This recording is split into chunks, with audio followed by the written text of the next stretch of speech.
Hello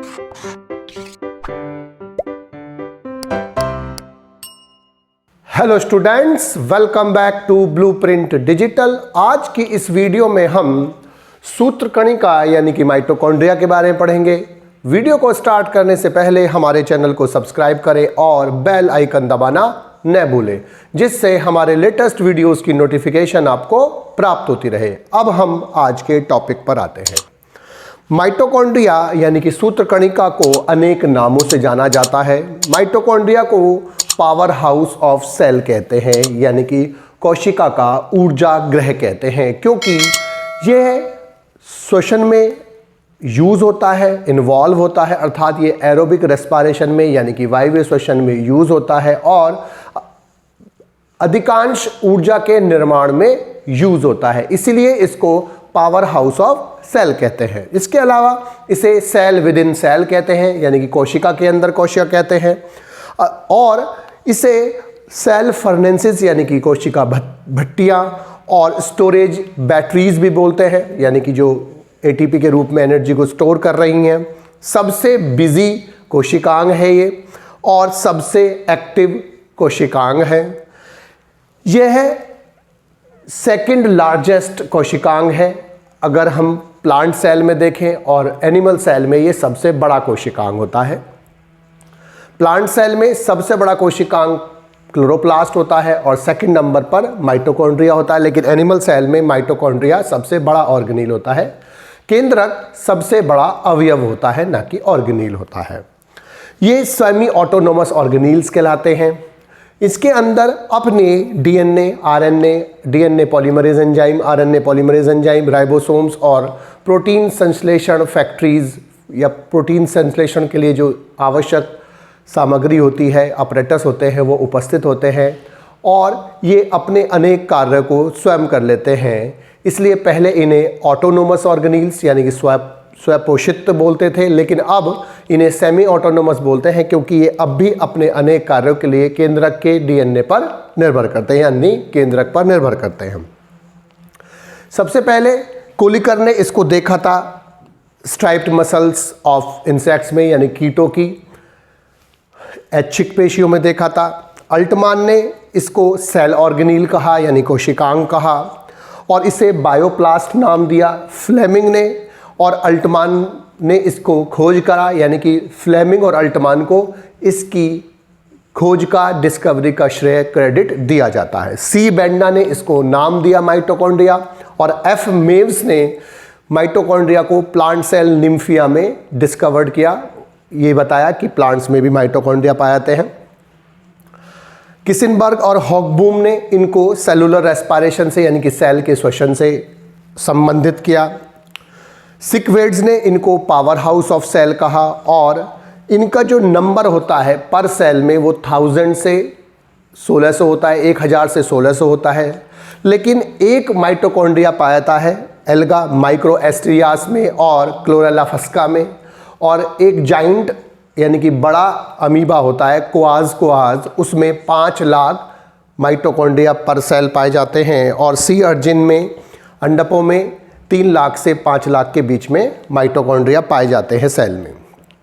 सभी mitochondria जो होते हैं पूरे सेल के, उन्हें हम कॉन्ड्रियोम कहते हैं, और ये सामान्यतः प्लांट सेल में कम होते हैं और एनिमल सेल्स में अधिक होते हैं, क्योंकि एनिमल्स को चलन भी करना होता है, लोकोमोशन भी करना होता है।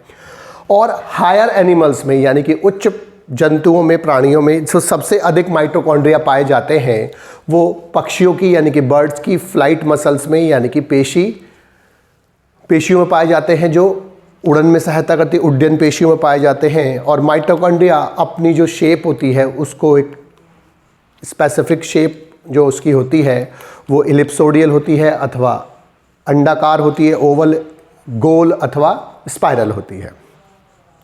माइटोकॉन्ड्रिया की जो स्ट्रक्चर है, माइटोकॉन्ड्रिया पर 2 मेम्ब्रेन्स प्रेजेंट होती है। ये दोहरी कला वाला एक कोशिकांग होता है क्लोरोप्लास्ट में, और माइटोकॉन्ड्रिया में 2 मेम्ब्रेन्स पाई जाती है, बाहर वाली और अंदर वाली।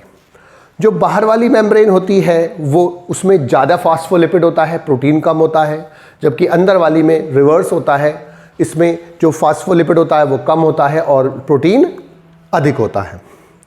जो प्रत्येक मेम्ब्रेन है, अंदर वाली और बाहर वाली, जो बाहर वाली मेम्ब्रेन है उसे आउटर मेम्ब्रेन बोलते हैं, अंदर वाली को इनर मेम्ब्रेन बोलते हैं। दोनों मेम्ब्रेन्स के बीच में एक स्थान खाली होता है जिसे हम बोलते हैं पेरीमाइटोकॉन्ड्रियल स्पेस या आउटर चैम्बर। इसको हम आउटर चैम्बर भी कहते हैं,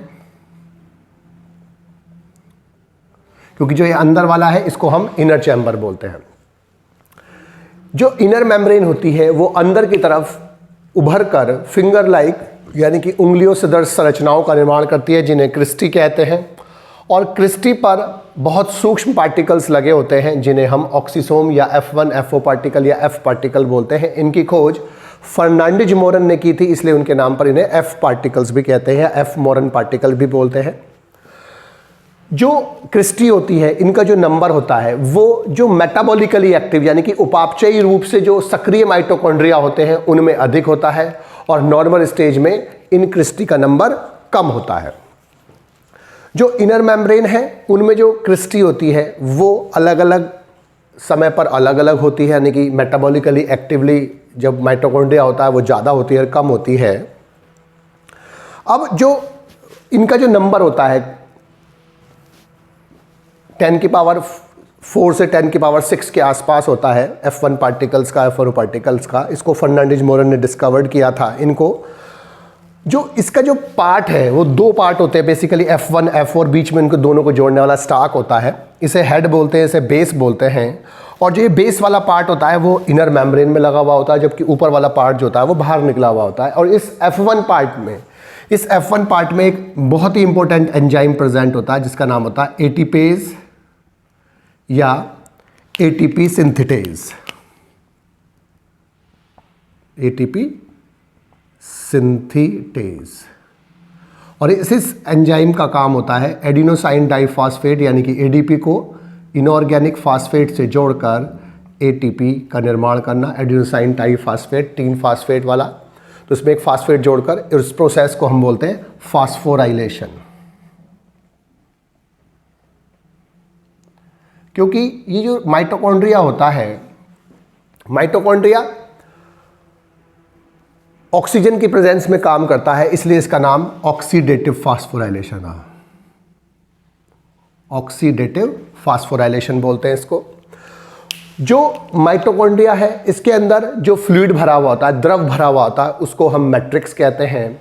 और मैट्रिक्स में इसका डीएनए, अपना आरएनए, इसके enzyme, DNA polymerase enzyme, RNA polymerase enzyme होते हैं, और राइबोसोम्स होते हैं जो 70S टाइप के होते हैं। लेकिन जो मैमल्स का जो माइटोकॉन्ड्रिया होते हैं उसमें 55S होते हैं, जो यानी कि नॉर्मली तो 70S पाए जाते हैं, लेकिन जो स्तनधारी होते हैं यानी कि मैमल्स के जो माइटोकॉन्ड्रिया होते हैं उसमें जो राइबोसोम्स होते हैं वो 55S होते हैं। और जो 55S होते हैं उसकी जो 2 यूनिट होती हैं वो 35 और 25S होती हैं। 35S और 25S। और जो 70S राइबोसोम्स की यूनिट होती है वो होती है 30S और 50S। इसके अंदर अपने डीएनए होता है जो नेकेड होता है, और वो किसी भी हिस्टोन जैसी प्रोटीन से जुड़ा हुआ नहीं होता है, और वो 16 से लेकर 36 kb लॉन्ग होता है। और वो टोटल डीएनए का, सेल के टोटल डीएनए का 1% बनाता है, और ये कम प्रोटीन का संश्लेषण करता है। जो क्लोरोप्लास्ट में जो डीएनए होता है वो अधिक प्रोटीन्स का सिंथेसिस करता है, और ये 10 से लेकर 37 10 to 37 प्रोटीनों का संश्लेषण करता है। जो माइटोकॉन्ड्रियल डीएनए होता है उसकी जो डिस्कवरी की थी वो नास और मार्गेट ने की थी।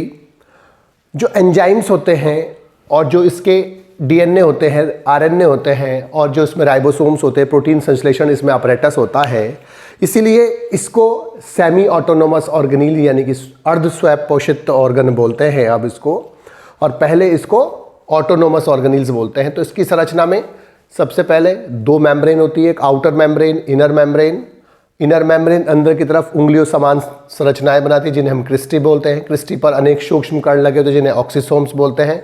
ऑक्सीसोम्स को F1 FO पार्टिकल बोलते हैं। इसका जो बेस होता है वो FO बोलते हैं, जो बाहर को निकला हुआ पार्ट होता है उसे F1 बोलते हैं। इसे हेड में एक एंजाइम होता है एटीपेज या एटीपी सिंथेटेज, और जो एडीपी को इनऑर्गेनिक फास्फेट से जोड़कर एटीपी का निर्माण करता है, और इस प्रक्रिया को हम ऑक्सीडेटिव फास्फोराइलेशन कहते हैं। इसका अपना डीएनए होता है, आरएनए होता है, DNA polymerase enzyme, RNA polymerase enzyme और राइबोसोम्स होते हैं, इसलिए इसको सेमी ऑटोनोमस ऑर्गेनील्स कहते हैं, यानी कि अर्धस्वयंपोषित ऑर्गन कहते हैं। अब जो इसका जो फंक्शन है, जो सबसे पहला फंक्शन है माइटोकॉन्ड्रिया का, वो है एनर्जी का प्रोडक्शन, यानी कि ऊर्जा निर्माण। इसीलिए इसको पावर हाउस ऑफ सेल कहते हैं। जो ऊर्जा का निर्माण होता है यूकैरियोटिक सेल्स में, तो जो रेस्पिरेशन में ग्लूकोज होता है C6H12O6 plus 6O2 6CO2 plus 6H2O plus energy. लेकिन जो एनर्जी रिलीज होती है वो स्टेप बाय स्टेप प्रोसेस में होती है, और सबसे पहले ग्लूकोज का एक मॉलिक्यूल ग्लाइकोलाइसिस द्वारा 2 मॉलिक्यूल पायरुविक एसिड में कन्वर्ट होता है। ये 3 कार्बन कंपाउंड होता है और ये 6 कार्बन कंपाउंड होता है। ये जो रिएक्शन होती है ग्लाइकोलाइसिस, ये साइटोप्लाज्म में या साइटोसोल में होती है। बेसिकली जो साइटोसोल में होती है, लेकिन साइटोसोल साइटोप्लाज्म का पार्ट होता है। अब 2 मॉलिक्यूल जो पायरुविक एसिड बने हैं, अब वो यहां पहुंचते हैं आउटर चैम्बर में, यानी कि पेरीमाइटोकॉन्ड्रियल स्पेस में, और यहां पर एक 2 कार्बन कंपाउंड बनता है एसिटाइल कोएंजाइम ए, और इसको बोलते हैं लिंक रिएक्शन, क्योंकि ये रिएक्शन इस ग्लाइकोलाइसिस को और यहां पर अब जो इसके बाद क्रेब्स साइकिल होगा, इनको जोड़ती है। क्रेब्स साइकिल जो होता है वो होता है माइटोकॉन्ड्रिया के मैट्रिक्स में,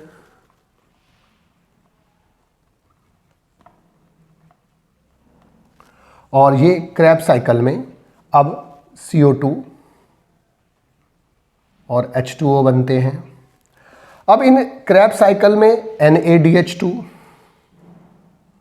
और FADH2 का निर्माण होता है, और यहाँ पर ग्लाइकोलाइसिस में भी NADH2 बनते हैं, और यहाँ पर भी इस स्टेप में भी NADH2 भी बनते हैं।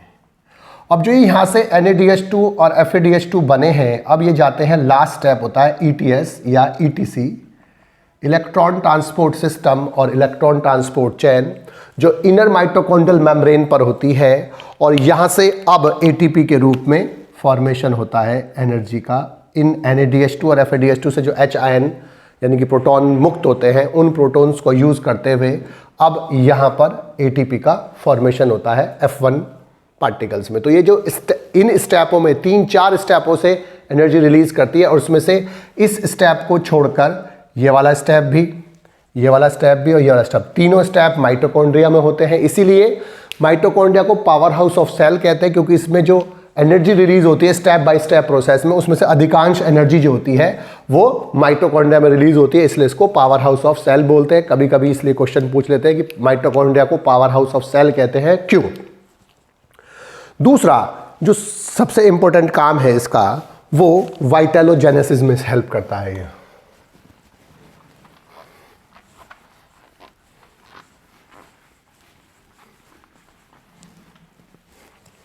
दूसरा काम है वाइटेलोजेनेसिस।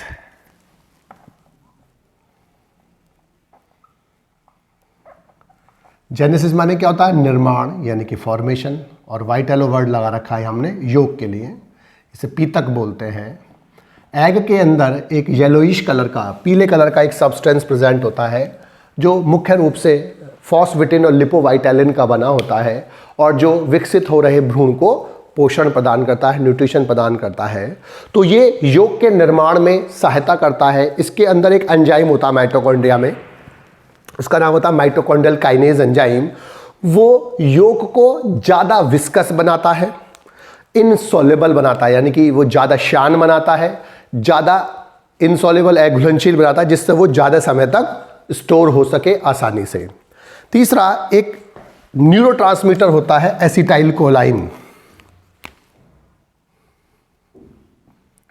एसिटाइल कोलाइन। ये एक न्यूरोट्रांसमीटर है जो दो नर्व सेल्स के बीच में साइनेप्स उपस्थित होता है। उसमें जो इन्फॉर्मेशन होती है, उसमें जो इम्पल्स ट्रैवल हो रहा होता है, इम्पल्स का जो स्थानांतरण हो रहा होता है, उसको स्थानांतरित करने का काम एसिटाइल कोलाइन करता है। और ये न्यूरोट्रांसमीटर होता है, यानी कि नर्वस सिस्टम में यूज़ होने वाला है, और जो इम्पल्स को कंडक्ट करता है, इसका जो फॉर्मेशन होता है वो माइटोकॉन्ड्रिया के द्वारा होता है। क्रेब्स साइकिल के जो इंटरमीडिएट होते हैं वो अनेक कंपाउंड्स के निर्माण में हेल्प करते हैं। जो क्रेब्स साइकिल के इंटरमीडिएट्स होते हैं वो अनेक पदार्थों के, अनेक कंपाउंड्स के, जैसे साइटोक्रोम है, जैसे क्लोरोफिल है, हीमोग्लोबिन है, एल्केलॉइड्स है, पायरिमिडीन आदि है, उनके निर्माण में यूज़ होते हैं क्रेब्स साइकिल के इंटरमीडिएट। इसके अलावा ये फैट मेटाबॉलिज्म में यूज़ होता है। फैट मेटाबॉलिज्म मतलब वसा के उपापचय में जरूरत से ज़्यादा फैट को ये स्टोर कर लेता है और आवश्यकता पड़ने पर फैट को रिलीज कर देता है। इसी प्रकार से ये कैल्शियम मेटाबॉलिज्म में हेल्प करता है। जरूरत से ज़्यादा कैल्शियम को अपने अंदर स्टोर कर लेता है और आवश्यकता अनुसार उसको रिलीज कर देता है। इसके अलावा ये बायोलुमिनेसेंस, जैव प्रतिदीप्ति बोलते हैं, बायोलुमिनेसेंस यानी कि जैव प्रतिदीप्ति। जब कोई लिविंग ऑर्गेनिज्म लाइट प्रोड्यूस करता है, प्रकाश प्रोड्यूस करता है, उसे हम बायोलुमिनेसेंस, जैव प्रतिदीप्ति बोलते हैं। तो माइटोकॉन्ड्रिया एनर्जी बनाता है और वो एनर्जी जो होती है लाइट के फॉर्म में बाहर निकलती है।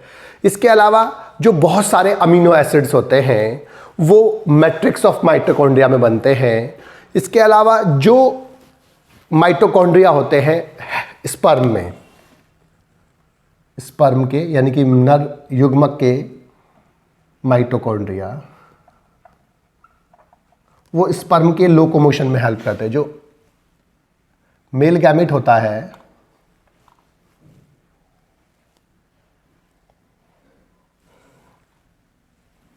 मेल गैमेट में ये इसका हेड होता है, शीर्ष, यहाँ पर इसका केंद्रक होता है